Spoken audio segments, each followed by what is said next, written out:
বিশ্বনবী কাঁদতে কাঁদতে মাথা তুলবেন, বলবেন আল্লাহ, দুনিয়াতে সব নবীরা স্পেশাল দোয়া করেছে, আমি করি নাই, এবার আমি আমার স্পেশাল দোয়াটা করতে চাই, আপনি কবুল করবেন কিনা বলেন। আল্লাহ বলবেন, নবী কি আপনার দোয়া বলেন?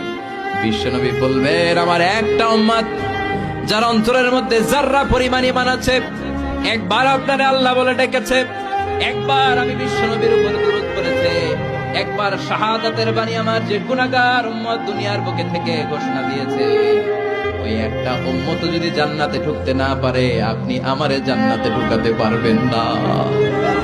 আল্লাহ বলবেন, সাল তুতা, সাল সাল তুতা, ওয়াশফা তুশাফা, শাফাত করেন নবী করেন, যার জন্য দোয়া করবেন আমি কবুল করে নেব। দুনিয়াতে বিশ্বনবী কম কষ্ট সহ্য করে নাই। 3 বছর শিয়াবে আবি তালেবে জেল খেটেছে। কয় বছর? দুর্ভিক্ষে